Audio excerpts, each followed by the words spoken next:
Hello everyone, welcome back to our channel chandrashomeworld. ಇವತ್ತಿನ ವಿಡಿಯೋದಲ್ಲಿ waste ಅಂತ ಬಿಸಾಡುವಂಥ ವಸ್ತುಗಳನ್ನ ಯಾವ ರೀತಿ ಎಫೆಕ್ಟಿವ್ ಆಗಿ ಯೂಸ್ ಮಾಡ್ಕೊಳ್ಬೋದು ಅನ್ನೋದನ್ನ ಶೇರ್ ಮಾಡ್ತಾ ಇದ್ದೀನಿ. ಸಾಮಾನ್ಯವಾಗಿ ಗೊತ್ತಿಲ್ಲದೆ ಇರೋನೋ ಕೆಲವೊಂದು ವಸ್ತುಗಳು ವೇಸ್ಟ್ ಅಂತ ಖಂಡಿತವಾಗ್ಲೂ ಕೂಡ ಬಿಸಾಕ್ತಾನೆ ಇರ್ತೀವಿ.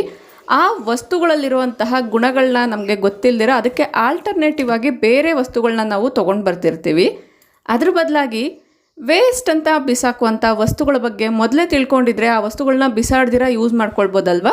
ಈ ಒಂದು ವಿಡಿಯೋದಲ್ಲಿ ಆ ವಸ್ತುಗಳು ಯಾವುದು, ಅದರಿಂದ ಏನೇನು ಬೆನಿಫಿಟ್ಸ್ ಇದೆ ಅನ್ನೋದನ್ನು ಶೇರ್ ಮಾಡ್ತಾ ಇದ್ದೀನಿ. ಆದಷ್ಟು ವಿಡಿಯೋನ ಎಲ್ಲೂ ಸ್ಕಿಪ್ ಮಾಡ್ದಿರಾ ಕೊನೆವರೆಗೂ ನೋಡ್ತಾ ಹೋಗಿ. ವಿಡಿಯೋ ನೋಡೋದಕ್ಕಿಂತ ಮುಂಚೆ ನೀವೇನಾದರೂ ನಮ್ಮ ಚಾನಲ್ನ ಫಸ್ಟ್ ಟೈಮ್ ವಿಸಿಟ್ ಮಾಡ್ತಾ ಇದ್ದರೆ ನಮ್ಮ ಚಾನಲ್ನಲ್ಲಿ ಹೋಮ್ ಆರ್ಗನೈಸೇಷನ್, ಕ್ಲೀನಿಂಗ್, ಹೋಮ್ ಮೇಕಿಂಗ್ಗೆ ಸಂಬಂಧಪಟ್ಟಿರುವಂಥ ವೀಡಿಯೋಸ್ನ ಶೇರ್ ಮಾಡ್ತಾ ಇರ್ತೀನಿ. ಈ ಥರದ ಕಂಟೆಂಟ್ ನಿಮ್ಗೇನಾದರೂ ಇಷ್ಟ ಆಗುತ್ತೆ ಅಂತ ಅನ್ಸಿದ್ರೆ ಆದಷ್ಟು ನಮ್ಮ ಚಾನಲ್ನ ಸಬ್ಸ್ಕ್ರೈಬ್ ಮಾಡಿಕೊಂಡು ಪಕ್ಕದಲ್ಲಿರುವಂಥ ಬೆಲ್ ಐಕನ್ನ ಕ್ಲಿಕ್ ಮಾಡಿ. ಇನ್ನು without delay let start the video. Tip number 1, ಬೆಳಗಿನ ಜಾವ ತುಂಬ ಮನೆಗಳಲ್ಲಿ ಸ್ಟಾರ್ಟ್ ಆಗುವಂಥದ್ದೇ ಹಾಲು ಕಾಯಿಸೋದ್ರಿಂದ ಅಥವಾ ಕಾಫಿ ಟೀಯಿಂದನೇ ಡೇ ಅನ್ನೋದು ಸ್ಟಾರ್ಟ್ ಮಾಡ್ತಾ ಇರ್ತಾರೆ.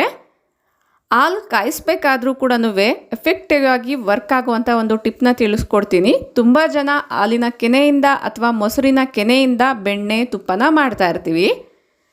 ಇದುವರೆಗೂ ಬರೋದಕ್ಕಿಂತ ಇನ್ಮೇಲೆ ಜಾಸ್ತಿ ಬೆಣ್ಣೆ ಬರಬೇಕು ಅನ್ನೋದಾದರೆ ಈ ಒಂದು ಟಿಪ್ನ ಫಾಲೋ ಮಾಡ್ಬೋದು. ಈಗ ಸೈಡಲ್ಲಿ ಏನು ನೋಡ್ತಾ ಇದ್ದೀರಾ, ಇದು 1 ಲೀಟರ್ ಹಾಲನ್ನ ಚೆನ್ನಾಗಿ ಕಾಯಿಸಿದಾದ್ಮೇಲೆ ಎಷ್ಟು ಬೇಕೋ ಅಷ್ಟು ಹಾಲನ್ನ ಉಪಯೋಗಿಸ್ಕೊಂಡು ಉಳಿದಿರೋವಂಥ ಹಾಲಲ್ಲಿ ಬಂದಿರೋವಂಥ ಕೆನೆ, ಅಂದರೆ ಕೆನೆನ ಸೈಡಿಗೆ ತೆಗೆದ್ರೂ ಕೂಡ ಆಗ್ತಾನೆ ಕಾಯಿಸಿರೋದ್ರಿಂದ ಹಾಲಿನ ಕೆನೆ ಅನ್ನೋದು ಕಡಿಮೆ ಬಂದಿದೆ. ಬಟ್ ಈಗ ನೋಡ್ತಿದ್ದೀರಲ್ಲ, 1 ಲೀಟರ್ ಆಫ್ ಮಿಲ್ಕ್ನ ಒಂದು ಬೌಲಲ್ಲಿ ಹಾಕ್ಬಿಟ್ಟು ಚೆನ್ನಾಗಿ ಕಾಯಿಸ್ಕೊಳ್ತೀನಿ.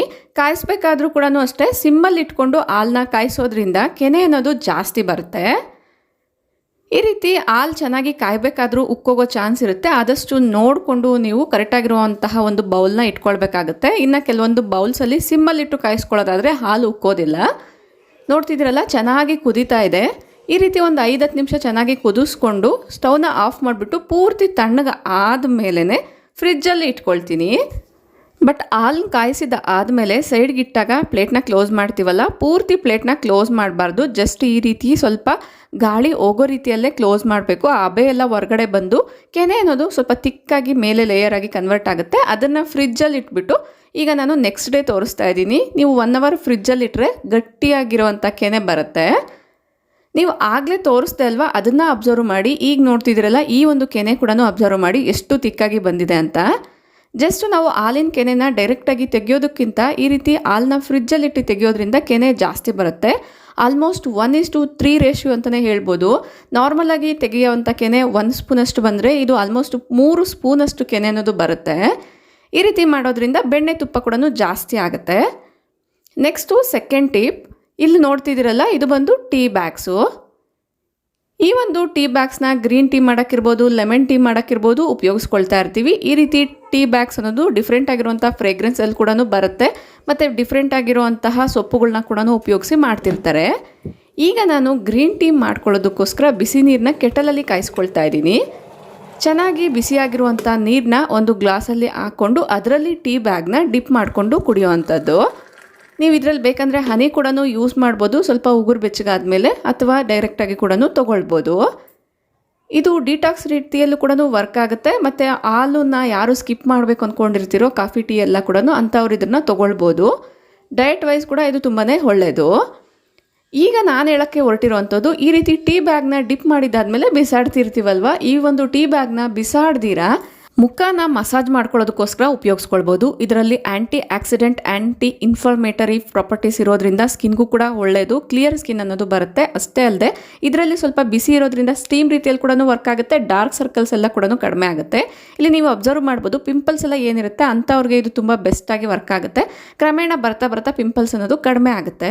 ಇದನ್ನು ಬಿಸಾಡಿದ್ರೆ ನೀಟಾಗಿ ಇಟ್ಕೊಂಡು, ಅಂದರೆ ಕ್ಲೀನಾಗಿರುವಂಥ ಪ್ಲೇಸಲ್ಲಿ ಇಟ್ಕೊಂಡು ಒಂದು 2-3 ಬಾರಿ ಕೂಡ ಉಪಯೋಗಿಸ್ಕೊಳ್ಬೋದು. ಬಿಸಿನೀರಲ್ಲಿ ಡಿಪ್ ಮಾಡಿಕೊಂಡು ಉಪಯೋಗಿಸೋದ್ರಿಂದ ಸ್ಟೀಮ್ ಎಫೆಕ್ಟ್ ಕೂಡ ಕೊಡುತ್ತೆ. ನೆಕ್ಸ್ಟ್ ಟಿಪ್ ಬಂದು ಬೆಳ್ಳುಳ್ಳಿಗೆ ಸಂಬಂಧಪಟ್ಟಿರುವಂಥದ್ದು. ಸಾಮಾನ್ಯವಾಗಿ ಬೆಳ್ಳುಳ್ಳಿನ ಸುಳಿದ್ಬಿಟ್ಟು ಈ ರೀತಿ ಒಂದು ಕಂಟೈನರಲ್ಲಿ ಹಾಕ್ಕೊಂಡು ಫ್ರಿಜ್ಜಲ್ಲಿ ಸ್ಟೋರ್ ಮಾಡ್ಕೊಳ್ತಾ ಇರ್ತೀವಿ. ಕ್ವಿಕ್ಕಾಗಿ ಅಡುಗೆಗೆ ಉಪಯೋಗಿಸ್ಕೊಳ್ಬೋದು ಅನ್ನೋದ್ರಿಂದ. ಬೆಳ್ಳುಳ್ಳಿ ಸುಳಿದಾಗ ಪ್ರತಿ ಸರಿ ಕೂಡ ಸಿಪ್ಪೆ ಅನ್ನೋದು ಕಲೆಕ್ಟ್ ಆಗುತ್ತೆ ಅಲ್ವಾ. ಆ ಒಂದು ಸಿಪ್ಪೆನ ಯಾವ ರೀತಿ ಉಪಯೋಗಿಸ್ಕೊಳ್ಬೋದು ಅಂತ ನೋಡೋಣ.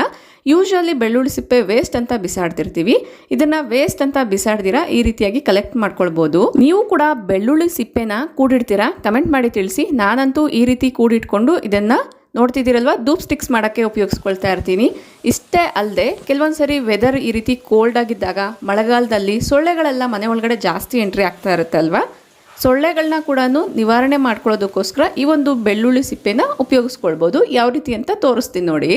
ಈಗ ಒಂದು ದೊಡ್ಡದಾಗಿರುವಂತಹ ಮಣ್ಣಿನ ದೀಪನ ತಗೊಂಡು ಅದರಲ್ಲಿ ಎಷ್ಟು ಬೆಳ್ಳುಳ್ಳಿ ಸಿಪ್ಪೆ ಬೇಕೋ ಅಷ್ಟನ್ನು ಹಾಕ್ಕೊಂಡಿದ್ದೀನಿ. ಈಗ ಇದನ್ನು ಬೆಂಕಿ ಕಡ್ಡಿಯಿಂದ ಹಚ್ತಾ ಇದ್ದೀನಿ. ಕೆಲವೊಂದು ಸರಿ ಮಳೆಗಾಲದಲ್ಲೆಲ್ಲ ಕೂಡ ಬೆಳ್ಳುಳ್ಳಿ ಸಿಪ್ಪೆ ತೇವ ಆಗಿರುತ್ತೆ ಅಲ್ವಾ, ಅಂಥ ಟೈಮಲ್ಲಿ ಸ್ವಲ್ಪ ಕರ್ಪೂರನ ಹಾಕಿ ಹಚ್ಚಿ, ಆಗ ನೀಟಾಗಿ ಫ್ಲೇಮ್ ಎಲ್ಲ ಕಡೆ ಕೂಡ ಸ್ಪ್ರೆಡ್ ಆಗುತ್ತೆ. ಈ ರೀತಿ ಬೆಳ್ಳುಳ್ಳಿ ಸಿಪ್ಪೆ ಬರ್ನ್ ಆಗಬೇಕಾದ್ರೆ ಒಂದು ರೀತಿಯಾಗಿರುವಂಥ ಸ್ಮೋಕ್ ಅನ್ನೋದು ಬರುತ್ತೆ ಅಲ್ವಾ. ಈ ಒಂದು ಸ್ಮೋಕ್ ಒಂದು ರೀತಿ ಸ್ಮೆಲ್ ಅನ್ನೋದು ಇರುತ್ತೆ. ಇದರ ವಾಸನೆಗೆ ಸಣ್ಣ ಸಣ್ಣ ಸೊಳ್ಳೆಗಳಿರ್ಬೋದು, ನಾರ್ಮಲ್ ಆಗಿ ಸಂಜೆ ಟೈಮ್ ಜಾಸ್ತಿ ಸೊಳ್ಳೆಗಳು ಬರುತ್ತೆ ಅಲ್ವಾ, ಅದೆಲ್ಲ ಕೂಡ ಅವಾಯ್ಡ್ ಆಗುತ್ತೆ. ಇನ್ನು ನೀವು ಸಾಂಬ್ರಾಣಿ ಹಾಕಬೇಕಾದ್ರೂ ಕೂಡ ಬೆಳ್ಳುಳ್ಳಿ ಸಿಪ್ಪೆನ ಅದರಲ್ಲಿ ಸ್ವಲ್ಪ ಹಾಕ್ಕೊಳ್ಬೋದು. ಇಂಟ್ರೆಸ್ಟ್ ಇರೋರು ಡೆಫಿನೆಟ್ಲಿ ಒಂದ್ಸರಿ ಟ್ರೈ ಮಾಡಿ, 100% ಇದು ವರ್ಕ್ ಆಗುತ್ತೆ. ನೆಕ್ಸ್ಟು ಮಾರ್ಕೆಟಿಂದ ಕೆಲವೊಂದು ತರಕಾರಿಗಳನ್ನ ತೊಗೊಂಡು ಬಂದಾಗ ಈ ರೀತಿ ಮೆಶ್ ಬ್ಯಾಗ್ಸಲ್ಲಿ ಹಾಕಿ ಮಾರ್ತಿರ್ತಾರೆ. ಈ ಒಂದು ಬ್ಯಾಗ್ಸ್ನ ಸಾಮಾನ್ಯವಾಗಿ ನಾವು ತರಕಾರಿ ತಂದಾದ್ಮೇಲೆ ಅಥವಾ ಈರುಳ್ಳಿ ತಂದಾದ್ಮೇಲೆ ಒಂದು ಬುಟ್ಟಿಗೆ ಹಾಕ್ಕೊಂಡು ಆ ಕವರ್ನ ಅಥವಾ ಆ ಒಂದು ಮೆಶ್ ಬ್ಯಾಗ್ ಏನಿರುತ್ತೆ ಡೈರೆಕ್ಟಾಗಿ ಡಸ್ಟ್ಬಿನ್ಗೆ ಹಾಕ್ತಿರ್ತೀವಲ್ವಾ. ಈ ಒಂದು ಮೆಶ್ ಬ್ಯಾಗ್ನ ಕೂಡ ಯಾವ ರೀತಿ ಉಪಯೋಗಿಸ್ಕೊಳ್ಬೋದು ಅಂತ ತೋರಿಸ್ತಾ ಇದ್ದೀನಿ ನೋಡಿ. ಈ ಒಂದು ಮೆಶ್ನ ನಾವು ಸ್ಕ್ರಬ್ಬರ್ ರೀತಿಯಲ್ಲಿ ಕೂಡ ಉಪಯೋಗಿಸ್ಕೊಳ್ಬೋದು. ಸ್ಕ್ರ್ಯಾಚಸ್ ಎಲ್ಲನೂ ಆಗದಿರ ಇರುತ್ತೆ ಪಾತ್ರೆಗಳ ಮೇಲೆ. ಕೆಲವೊಂದು ಗಾಜಿನ ಬಾಟಲ್ ಮೇಲೆ ಎಲ್ಲ ಕೂಡ ನಾರ್ಮಲ್ ಸ್ಕ್ರಬ್ಬರಿಂದ ಸ್ಕ್ರಬ್ ಮಾಡಿದಾಗ ಈ ಸ್ಟೀಲ್ ಪಾತ್ರೆಗಳ ಮೇಲೆ ಎಲ್ಲ ಕೂಡ ಲೈನ್ಸ್ ಆಗುತ್ತೆ ಅಲ್ವಾ, ಆ ರೀತಿ ಆಗದಿರ ಇರುತ್ತೆ. ಮತ್ತು ಇದೇ ಮೆಶ್ ಬ್ಯಾಗಲ್ಲಿ ನಾವು ಈ ರೀತಿ ಒಣಗಿಸೋವಂಥದ್ದು ಏನಾದರೂ ಇದ್ದರೆ, ಒಣಕೊಬ್ಬರಿ ಇರ್ಬೋದು ಅಥವಾ ಕರಿಬೇವು ಇರ್ಬೋದು, ಕೆಲವೊಂದೆಲ್ಲ ಇರುತ್ತೆ ಅಲ್ವಾ, ಈ ರೀತಿ ಒಣಗಿಸೋ ಅಂಥದ್ದನ್ನು ನಾವು ಡೈರೆಕ್ಟಾಗಿ ಬಿಸಿಲಿಗೆ ಹಾಕೋಕ್ಕಾಗಲ್ಲ ಅಂದಾಗ ಮೆಶ್ ಬ್ಯಾಗಲ್ಲಿ ಹಾಕ್ಬಿಟ್ಟು ಎಲ್ಲಿ ಜಾಸ್ತಿ ಗಾಳಿ ಬಿಸಿಲು ಬರುತ್ತೋ ಅಂಥ ಪ್ಲೇಸಲ್ಲಿ ನಾವು ನೇತಾಕ್ಬೋದು. ನೆಕ್ಸ್ಟು ಕರಿಬೇವೆಲ್ಲ ತಂದಾಗ ಒಂದೊಂದ್ಸರಿ ಕಪ್ಪಗೆ ಆಗ್ತಿರುತ್ತೆ, ಅಥವಾ ಜಾಸ್ತಿ ಕರಿಬೇವು ತಂದಾಗ ಎಷ್ಟು ಬೇಕೋ ಅಷ್ಟನ್ನು ಇಟ್ಕೊಂಡಿರ್ತೀವಿ. ಇನ್ನು ಫ್ರಿಜ್ಜಲ್ಲಿ ಏನಾದರೂ ಇಟ್ಟಾಗ ಎಲೆಗಳೆಲ್ಲ ಕಪ್ಪಗಾಗಿರುತ್ತೆ, ಅದ್ರ ಜೊತೆಗೆ ಬೇರೆ ಎಲೆಗಳನ್ನ ಕೂಡ ಬಿಸಾಡ್ತಿರ್ತೀವಲ್ವ, ಆ ರೀತಿ ಬಿಸಾಡ್ದಿರ ಈ ಕರಿಬೇವನ್ನ ಕೂಡ ಒಣಗಿಸಿ ಇಟ್ಕೊಳ್ಬೋದು. ನೆಕ್ಸ್ಟು ಅದೇ ಥರ ಶುಂಠಿ ಕೂಡ ಅಷ್ಟೇ. ಈ ಒಂದು ಶುಂಠಿನ ಮೇಲೆ ಲೇಯರ್ ಎಲ್ಲ ತೆಗಿತಿರ್ತೀವಲ್ವ, ಆ ಲೇಯರ್ನ ಬಿಸಾಡ್ದಿರ ಒಂದು ಕಡೆ ಇಟ್ಕೊಳ್ಳೋದಾದರೆ ಅದರಿಂದ ನಾವು ಶುಂಠಿ ಪೌಡರ್ನ ಮಾಡ್ಕೊಳ್ಬೋದು. ಈಗ ತೋರಿಸ್ತೀನಿ ನೋಡಿ. ಈ ರೀತಿ ಸಣ್ಣ ಸಣ್ಣದಾಗಿರುವಂಥ ಶುಂಠಿ ಪಾರ್ಟ್ಸ್ನೆಲ್ಲ ಕೂಡ ನಾನು ಬಿಸಾಡ್ದಿರ ಒಂದು ಕವರಲ್ಲಿ ಜಸ್ಟ್ ಈ ರೀತಿ ಒಂದು ನ್ಯೂಸ್ ಪೇಪರ್ ಮೇಲೆ ಹಾಕಿ ಇಟ್ಟಿರ್ತೀನಿ. ಈ ಶುಂಠಿ ಒಣಗಬೇಕು ಅಂದರೆ ಡೈರೆಕ್ಟಾಗಿ ಬಿಸಿಲಿಗೆ ಹಾಕಬೇಕು ಅಂತ ಏನಿಲ್ಲ, ಜಸ್ಟ್ ಮನೆ ಒಳಗಡೆ ಕೂಡ ಒಂದು ಪೇಪರ್ ಮೇಲೆ ಅಥವಾ ಒಂದು ಪ್ಲೇಟ್ ಮೇಲೆ ಹಾಕಿ ಇಟ್ಟರೆ ಒಂದು ಸ್ವಲ್ಪ ದಿನಗಳಾದಮೇಲೆ ತನ್ನಕ್ಕೆ ತಾನೇ ಒಣಗಿರುತ್ತೆ. ಅದರಿಂದನೇ ನೋಡಿ ಈ ರೀತಿ ಶುಂಠಿ ಪೌಡರ್ನ ಮಾಡಿ ಇಟ್ಕೊಳ್ತೀನಿ. 6 ತಿಂಗಳಿಗೆ ವರ್ಷಕ್ಕೊಂದ್ಸರಿ ಈ ರೀತಿ ಶುಂಠಿ ಪೌಡರ್ನ ಮನೆಯಲ್ಲೇ ತಯಾರಿ ಮಾಡಿ ಇಟ್ಕೊಳ್ತೀನಿ. ಯೂಶುವಲಿ ನೀವು ಶುಂಠಿ ಪೌಡರ್ನ ಹೊರಗಡೆ ತಗೊಳ್ಳೋದಾದ್ರೆ ಸ್ವಲ್ಪ ಕಾಸ್ಟ್ಲಿ ಕೂಡ ಇರುತ್ತೆ. ಅಷ್ಟೇ ಅಲ್ಲದೆ ಅದರಲ್ಲಿ ಪ್ರಿಸರ್ವೇಟಿವ್ ಕೂಡ ಯೂಸ್ ಮಾಡಿರ್ತಾರೆ. ಬಟ್ ಫ್ರೆಶ್ ಆಗಿ ಮನೆಯಲ್ಲೇ ಮಾಡ್ಕೊಳ್ಬೋದು. ಇದೇ ಥರ ನಾನು ಈ ರೀತಿ ಅಲಸಂದಿ ಕಾಯಿ ಎಲ್ಲನೂ ತೊಗೊಂಡು ಬಂದಾಗ ಒಣಗಿರೋ ಅಂಥದ್ದಿದ್ರೆ ಸೈಡ್ಗೆ ಇಟ್ಕೊಂಡಿರ್ತೀನಿ. ಪಾಟ್ಸಲ್ಲಿ ಕೂಡ ಅಲಸಂದಿ ಕಾಯಿನ ಬೆಳ್ಕೊಳ್ಬೋದಲ್ವಾ ಅನ್ನೋದ್ರಿಂದ. ಪುದೀನ ಕೂಡ ಅಷ್ಟೇ, ಮನೆಯಲ್ಲಿ ಎಷ್ಟೇ ಪುದೀನ ಆದರೂ ಕೂಡ ಕೆಲವೊಂದು ಸರಿ ತಂದಾಗ ಎಕ್ಸ್ಟ್ರಾ ಉಳಿಯಿತು ಅಂತ ಅಂದರೆ ಅದನ್ನು ಕೂಡ ನಾನು ಒಣಗಿಸಿ ಇಟ್ಕೊಂಡು ಈ ರೀತಿಯಾಗಿ ಇಟ್ಕೊಳ್ತೀನಿ. ಇದನ್ನು ಡೈರೆಕ್ಟಾಗಿ ಕೆಲವೊಂದು ರೆಸಿಪೀಸಲ್ಲೂ ಕೂಡ ಯೂಸ್ ಮಾಡ್ಬೋದು. ಇದು ಬಂದು ಕರಿಬೇವಿನ ಪೌಡರು. ನೆಕ್ಸ್ಟ್ ಕೊತ್ತಂಬರಿ ಸೊಪ್ಪನ್ನ ಕೂಡ ನಾನು ಇದೇ ಥರ ಮಾಡಿ ಇಟ್ಕೊಂಡಿದ್ದೀನಿ. ಮಕ್ಕಳು ಕೆಲವೊಂದು ರೆಸಿಪೀಸ್ ಎಲ್ಲ ಕೂಡ ನಾವು ಕರಿಬೇವು ಇರ್ಬೋದು, ಕೊತ್ತಂಬರಿ ಇರ್ಬೋದು, ಈ ರೀತಿ ಎಲ್ಲ ಹಾಕಿದಾಗ ಸೈಡಿಗೆ ತೆಗೆದಿಡ್ತಾ ಇರ್ತಾರೆ. ಬಟ್ ಈ ರೀತಿ ಪೌಡರ್ ಮಾಡಿ ಹಾಕೋದಾದರೆ 100% ಎಲ್ಲ ಕೂಡ ಇಂಟೆಕ್ ತಗೊಳ್ತಾರೆ. ಅದೇ ಥರ ನುಗ್ಗೆ ಸೊಪ್ಪನ್ನ ಕೂಡ ಒಣಗಿಸಿ ಇಟ್ಕೊಂಡಿರ್ತೀನಿ. ಇದನ್ನು ಚಪಾತಿ ಮಾಡಬೇಕಾದ್ರೆ ಎಲ್ಲ ಕೂಡ ಉಪಯೋಗಿಸ್ಕೊಳ್ಬೋದು ಅನ್ನೋದ್ರಿಂದ. ನೀವು ಕೂಡ ಇದೇ ಥರ ಮಾಡ್ತೀರಾ? ಕಮೆಂಟ್ ಮಾಡಿ ತಿಳಿಸಿ. ನೋಡಿ, ಇದನ್ನೆಲ್ಲ ಕೂಡ ಎಕ್ಸ್ಟ್ರಾ ಉಳಿದಾಗ ವೇಸ್ಟ್ ಅಂತ ಬಿಸಾಡ್ದಿರ ಈ ರೀತಿ ಯುಟಿಲೈಸ್ ಮಾಡ್ಕೊಳ್ಬೋದು. Next banana. ಇದರಿಂದ ಏನಿರುತ್ತೆ ಯೂಸು ಅಂತ ಅಂದ್ಕೊಂಡಿದ್ದೀರಲ್ಲ, ಸಾಮಾನ್ಯವಾಗಿ ಬಾಳೆಹಣ್ಣನ್ನ ತಿಂದು ಸಿಪ್ಪೆನ ಬಿಸಾಡ್ತಾ ಇರ್ತೀವಿ. ಈ ಒಂದು ಬಾಳೆಹಣ್ಣಿನ ಸಿಪ್ಪೆಯಿಂದ ಗಿಡಗಳಿಗೆ ಎಫೆಕ್ಟಿವ್ ಆಗಿ ವರ್ಕ್ ಆಗುವಂಥ ಒಂದು ಲಿಕ್ವಿಡ್ ಫರ್ಟಿಲೈಸರ್ನ ರೆಡಿ ಮಾಡ್ಕೊಳ್ಬೋದು. ಸೊ ನಾನು ಬಾಳೆಹಣ್ಣಿನ ಸಿಪ್ಪೆನ ತೊಗೊಳ್ತಾ ಇದ್ದೀನಿ. ಕೇವಲ ಬಾಳೆಹಣ್ಣಿನಲ್ಲಿ ಪೊಟ್ಯಾಷಿಯಮ್ ಮಾತ್ರನೇ ಇರಲ್ಲ. ಸೊ ಇದರಲ್ಲಿ ಮೆನಿ ನ್ಯೂಟ್ರಿಯೆಂಟ್ಸ್ ಅನ್ನೋದು ಇರುತ್ತೆ. ಕ್ಯಾಲ್ಶಿಯಂ ಇರ್ಬೋದು, ಮೆಗ್ನೀಷಿಯಮ್, ಸಲ್ಫರ್, ಫಾಸ್ಫರಸ್ ಎಲ್ಲ ಕೂಡ ಇರುತ್ತೆ. ಇದಲ್ಲದೆ ಅಡಿಷನಲ್ ನ್ಯೂಟ್ರಿಯೆಂಟ್ಸ್ ಕೂಡ ಇದರಲ್ಲಿ ಇರುತ್ತೆ. ಫಸ್ಟು ನಾನು ಬನಾನಾ ಸಿಪ್ಪೆನ ತೊಗೊಂಡು ವಿಡಿಯೋದಲ್ಲಿ ತೋರಿಸ್ದಂಗೆ ಈ ರೀತಿ ಸಣ್ಣ ಸಣ್ಣದಾಗಿ ಕಟ್ ಮಾಡ್ಕೊಳ್ತಾ ಇದ್ದೀನಿ. ಅಥವಾ ನೀವು ಡೈರೆಕ್ಟಾಗಿ ಇದೇ ಥರನೇ ನೀರಲ್ಲಿ ಹಾಕಿಬಿಟ್ಟು ಒಂದು 2 ದಿನ ನೆನೆಸಿಟ್ಬಿಟ್ಟು ಅದನ್ನು ಉಪಯೋಗಿಸ್ಕೊಳ್ಬೋದು. ಬಟ್ ಕ್ವಿಕ್ಕಾಗಿ ಆಗಬೇಕು ಅನ್ನೋದಾದರೆ ಈ ರೀತಿ ನೀವು ಬಾಳೆಹಣ್ಣು ಸಿಪ್ಪೆನ ಕಟ್ ಮಾಡಿಕೊಂಡು ಅದರಲ್ಲಿ ನೀರನ್ನ ಹಾಕ್ಕೊಂಡು ಚೆನ್ನಾಗಿ ಕುದಿಸ್ಕೊಳ್ಬೇಕಾಗತ್ತೆ.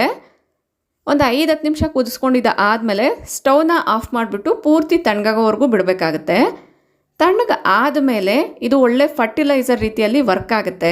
ಅಥವಾ ನೀವು ಇದೇ ಥರನೇ ಹೋಲ್ ನೈಟ್ ಇಟ್ಬಿಟ್ಟು ಕೂಡ ನೆಕ್ಸ್ಟ್ ಡೇ ಉಪಯೋಗಿಸ್ಕೊಳ್ಬೋದು. ಇದರಲ್ಲಿ ಮೈಕ್ರೋ ನ್ಯೂಟ್ರಿಯೆಂಟ್ಸ್ ಅಂದರೆ ಜಿಂಕು, ಕಾಪರು, ಐರನ್ ಏನಿರುತ್ತೆ ಇವು ಕೂಡ ಇರೋದ್ರಿಂದ ಗಿಡಗಳ ಬೆಳವಣಿಗೆಗೆ ತುಂಬ ಚೆನ್ನಾಗಿ ವರ್ಕ್ ಆಗುತ್ತೆ. ಇದರಲ್ಲಿ ನಾನು ಮುದ್ದೆ ಪಾತ್ರೆ ಅಂದರೆ ಈ ಪಾತ್ರೆಯಲ್ಲಿ ಮುದ್ದೆನ ಮಾಡ್ತೀವಿ. ಇದರಲ್ಲಿ ನೆನೆಸಿಟ್ಟಿರೋದ್ರಿಂದ ಈ ನೀರನ್ನೇ ನಾನು ಉಪಯೋಗಿಸ್ಕೊಳ್ತಾ ಇದ್ದೀನಿ. ನೀವು ನಾರ್ಮಲ್ ನೀರನ್ನ ಕೂಡ ಮಿಕ್ಸ್ ಮಾಡಿಕೊಂಡು ಗಿಡಗಳಿಗೆ ಹಾಕ್ಬೋದು. ಎಲ್ಲದನ್ನು ಕೂಡ ಒಂದೇ ಗಿಡಕ್ಕೆ ಹಾಕಕ್ಕೆ ಹೋಗಬೇಡಿ. ಒಂದು ಗ್ಲಾಸಷ್ಟು ಮಾತ್ರನೇ ಹಾಕಿ. ಇಲ್ಲಾಂದರೆ ಒಂದು ಬಕೆಟ್ ಆಫ್ ವಾಟರ್ಗೆ ಇದನ್ನು ತುಂಬಿಸ್ಕೊಂಡು ಒಂದೊಂದು ಚೊಂಬಷ್ಟು ನೀರನ್ನ ಕೂಡ ನೀವು ಹಾಕ್ಕೊಳ್ಬೋದು. ಹೂವು ಬಿಡುವಂಥ ಗಿಡಗಳಲ್ಲಿ ಜಾಸ್ತಿ ಹೂವು ಬಿಡಬೇಕು ಅನ್ನೋದಾದರೆ ಈ ರೀತಿ ಲಿಕ್ವಿಡ್ ಫರ್ಟಿಲೈಸರ್ಸ್ನ ಟ್ರೈ ಮಾಡಿ ನೋಡಿ. ಈ ಐಡಿಯಾ ಇಷ್ಟ ಆಯಿತು ಅನ್ಸಿದ್ರೆ ಈಗಲೇ ಒಂದು ಲೈಕ್ ಮಾಡಿ. ನೆಕ್ಸ್ಟು ಸಾಮಾನ್ಯವಾಗಿ ಪೂಜೆಗೆ ಹೂಗಳನ್ನ ಉಪಯೋಗಿಸ್ತಾ ಇರ್ತೀವಿ. ಅದು ದಾಸವಾಳ ಇರ್ಬೋದು, ರೋಸ್ ಇರ್ಬೋದು, ಸೇವಂತಿಗೆ ಇರ್ಬೋದು, ಯಾವುದೇ ಥರದ ಹೂಗಳಾದರೂ ಕೂಡ ನೆಕ್ಸ್ಟ್ ಡೇಗೆ ನೈರ್ಮಲ್ಯ ಅಂತ ತೆಗೆದುಬಿಟ್ಟು ಒಂದು ಗಿಡದ ಮೇಲೆ ಅಥವಾ ತುಳಿದೇ ಇರುವಂಥ ಜಾಗದಲ್ಲಿ ಹಾಕ್ತಾ ಇರ್ತೀವಿ. ಬಟ್ ಅದು ದಾಸವಾಳ ಹೂವು ಆಗೋದಾದರೆ ಈ ರೀತಿ ದಾಸವಾಳ ಹೂವನ್ನು ನಾವು ದೇವ್ರ ಮನೆಯಿಂದ ತೆಗೆದಾದ್ಮೇಲೆ ಬಿಸಾಡ್ದಿರ ಒಂದು ಕಡೆ ಇಟ್ಕೊಂಡು ಪೂರ್ತಿ ಚೆನ್ನಾಗಿ ಒಣಗಿದ ಮೇಲೆ ಈ ರೀತಿಯಾಗಿ ಉಪಯೋಗಿಸ್ಕೊಳ್ಬೋದು. ಇನ್ನು ನೀವೇನಾದರೂ ಇದೇ ದಾಸವಾಳದ ಪೌಡರ್ನ ಮಾರ್ಕೆಟಲ್ಲಿ ತೊಗೊಳೋದಾದರೆ 50 ಗ್ರಾಮ್ಗೆ ಆಲ್ಮೋಸ್ಟ್ 135 ರುಪೀಸ್ ಏನೋ ಪೇ ಮಾಡಿದ್ದೀನಿ. ಇದು ಸ್ಕಿನ್ಗೂ ಒಳ್ಳೆಯದು, ಏರ್ಗೂ ಕೂಡ ಒಳ್ಳೆಯದು. ಇನ್ನು ಕೂದಲಿಗೆ ನಾರ್ಮಲಾಗಿ ನಾನು ಈಗಾಗಲೇ ತೋರಿಸಿದ್ದೀನಲ್ಲ ಪ್ರೋಟೀನ್ ಪ್ಯಾಕ್ ಅಂತ, ಆ ಒಂದು ಪ್ರೋಟೀನ್ ಪ್ಯಾಕಲ್ಲೂ ಕೂಡ ಈ ರೀತಿ ರೋಸ್ ಹೂಗಳಿರ್ಬೋದು, ದಾಸವಾಳದ ಹೂಗಳಿರ್ಬೋದು, ಒಣಗಿರೋವಂಥದ್ದನ್ನೆಲ್ಲ ಕೂಡ ಉಪಯೋಗಿಸ್ಕೊಳ್ಬೋದು. ಅಷ್ಟೇ ಅಲ್ಲ, ರೋಸ್ ಫ್ಲವರ್ಸ್ನ ಉಪಯೋಗಿಸ್ಕೊಂಡು ಧೂಪ್ ಸ್ಟಿಕ್ಸ್ನ ಕೂಡ ಮಾಡ್ಕೊಳ್ಬೋದು. ಯಾವ ರೀತಿ ಮಾಡೋದು ಅಂತ ಈಗಾಗಲೇ ಕೂಡ ನಾನು ಶೇರ್ ಮಾಡಿದ್ದೀನಿ. ಸೊ ಈ ರೀತಿ ನಾವು ಪ್ರೋಟೀನ್ ಪ್ಯಾಕ್ ಹಾಕ್ಕೊಳ್ಬೇಕಾದ್ರೆ ರೋಸು ದಾಸವಾಳನ ಕೂಡ ಉಪಯೋಗಿಸ್ಕೊಳ್ಬೋದು. ನೆಕ್ಸ್ಟು ಬಾತ್ ಪೌಡರ್ ಮಾಡಬೇಕಾದ್ರೂ ಕೂಡ ಈ ರೀತಿ ರೋಸ್ ಪೆಟಲ್ಸ್ನ ಕೂಡ ಉಪಯೋಗಿಸ್ಕೊಂಡು ಬಾತ್ ಪೌಡರ್ ಮಾಡೋದ್ರಿಂದ ಸ್ಕಿನ್ಗೂ ಕೂಡ ತುಂಬ ಒಳ್ಳೆಯದು. ನ್ಯಾಚುರಲಾಗಿ ಮನೆಯಲ್ಲೇ ಸಿಗುವಂಥ ವಸ್ತುಗಳಿಂದ ಕೂಡ ನಾವು ಮಾಡ್ಕೊಳ್ಬೋದು. ನೆಕ್ಸ್ಟ್ ಟಿಪ್ಪು, ಸಾಮಾನ್ಯವಾಗಿ ನಾವು ಟ್ರಾವೆಲ್ ಮಾಡ್ತಾ ಇರ್ತೀವಿ. ಅದು ಹಬ್ಬ ಹರಿದಿನಗಳಲ್ಲಿ ಟ್ರಾವೆಲ್ ಮಾಡ್ತಾ ಇದ್ದೀವಿ ಅನ್ನೋದಾದರೆ ಖಂಡಿತವಾಗ್ಲೂ ಕೂಡ ಮನೆಯಲ್ಲಿ ಪೂಜೆ ಮಾಡಿಬಿಟ್ಟು ತೆಂಗಿನಕಾಯಿ ಎಲ್ಲ ಒಡೆದು ಪ್ರಸಾದ ಎಲ್ಲ ಇಟ್ಟು ಮತ್ತು ಆಮೇಲೆ ನಾವು ಹೊರಗಡೆ ಎಲ್ಲಾದರೂ ಹೋಗೋದಿದ್ರೆ ಹೋಗ್ತಿರ್ತೀವಿ. 1-2 ಡೇಸಲ್ಲಿ ನಾವು ಹೊರಗಡೆ ಏನಾದರೂ ಹೋಗ್ತಿದ್ದೀವಿ ಅನ್ನೋದಾದರೆ ಸಾಮಾನ್ಯವಾಗಿ ಪೂಜೆಗೆ ಹೊಡೆದಿರೋವಂಥ ತೆಂಗಿನಕಾಯಿ ಏನಿರುತ್ತೆ, ಆ ಒಂದು ತೆಂಗಿನಕಾಯಿನ ಹೊರಗಡೆನೇ ಇಟ್ಬಿಟ್ರೆ ನಾವು ನೆಕ್ಸ್ಟ್ ಒಂದು 2-3 ದಿನ ಆದಮೇಲೆ ಬಂದು ನೋಡೋದಾದರೆ ಅದು ಈಗಿನ ವೆದರಲ್ಲಿ ಅದು ಕಪ್ಪಗಾಗ್ಬಿಟ್ಟು ಹಾಳಾಗ್ಬಿಟ್ಟಿರುತ್ತೆ. ಅದನ್ನು ಅವಾಯ್ಡ್ ಮಾಡಬೇಕು ಅನ್ನೋದಾದರೆ ಆ ಒಂದು ಕೊಬ್ಬರಿ ಚಿಪ್ಪೆನ ನೀವು ಫ್ರೀಝರಲ್ಲಿ ಸ್ಟೋರ್ ಮಾಡಿಬಿಟ್ಟು ಹೋಗಿ. ಈ ರೀತಿ ಮಾಡೋದ್ರಿಂದ ಕೊಬ್ಬರಿ ಹಾಳಾಗ್ದಿರ ಇರುತ್ತೆ. ನೆಕ್ಸ್ಟ್ ಇದನ್ನು ಅಡುಗೆಗೂ ಕೂಡ ಉಪಯೋಗಿಸ್ಕೊಳ್ಬೋದು.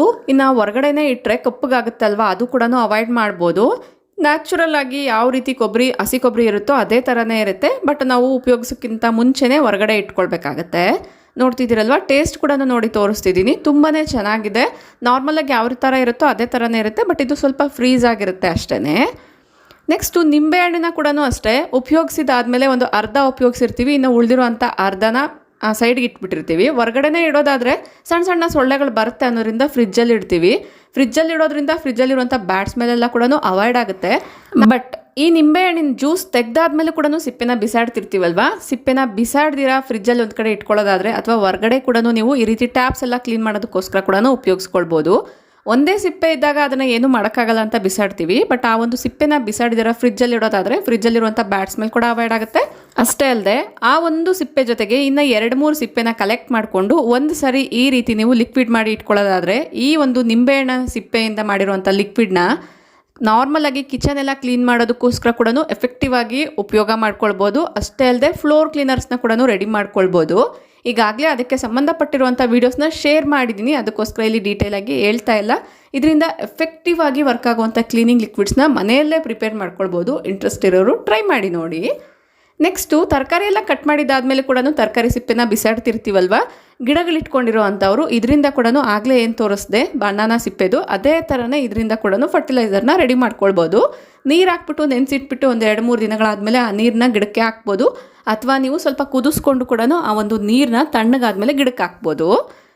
ನೆಕ್ಸ್ಟು ದೋಸೆ ಬ್ಯಾಟರ್ನ ಪ್ರಿಪೇರ್ ಮಾಡಬೇಕಾದ್ರೆ ಅಕ್ಕಿ ಎಲ್ಲ ನೆನೆಸಿಡ್ತಿರ್ತೀವಲ್ವ, ನೆನೆಸಿಡ್ಬೇಕಾದ್ರೆ ಅಕ್ಕಿ ತೊಳೆಯುವಂಥ ನೀರೇನಿರುತ್ತೆ ಅದನ್ನು ಕೂಡ ಬಿಸಾಡ್ದಿರ ಗಿಡಗಳಿಗೆ ಹಾಕ್ಬೋದು. ನೆಕ್ಸ್ಟ್ ಅದೇ ಥರ ಈಗ ಪುಟ್ಟ ಬೌಲಲ್ಲಿ ಏನು ನೋಡ್ತಿದ್ದೀರಾ ಈ ಒಂದು ವೈಟ್ ಕಲರ್ ವಾಟರು, ಇದು ಕೂಡ ಅಷ್ಟೇ ನಾವು ಗ್ರೈಂಡರ್ಗೆ ಅಕ್ಕಿ ಎಲ್ಲ ಕೂಡ ರುಬ್ಬಕ್ಕೆ ಹಾಕ್ತೀವಲ್ವ, ಗ್ರೈಂಡರ್ಗಿರ್ಬೋದು ಮಿಕ್ಸಿ ಜಾರ್ಗಿರ್ಬೋದು, ಲಾಸ್ಟಲ್ಲಿ ಅದನ್ನು ಡೈರೆಕ್ಟಾಗಿ ನಾವು ಸಿಂಕಲ್ಲಿ ಇಡ್ದಿರ ಸ್ವಲ್ಪ ನೀರನ್ನ ಹಾಕಿ ತೊಳೆದಿರೋ ಅಂಥದ್ದನ್ನು ಈ ರೀತಿ ಒಂದು ಬೌಲಲ್ಲಿ ಕಲೆಕ್ಟ್ ಮಾಡಿ ಇಟ್ಕೊಳ್ಳೋದಾದರೆ ದೋಸೆ ಹಾಕಬೇಕಾದ್ರೆ ಎಲ್ಲ ಕೂಡ ಸ್ವಲ್ಪ ನೀರೆಲ್ಲ ಎಕ್ಸ್ಟ್ರಾ ಹಾಕ್ಕೊಳ್ಳೋ ಬದಲಾಗಿ ಇದೇ ನೀರನ್ನೇ ಹಾಕ್ಕೊಳ್ಬೋದು.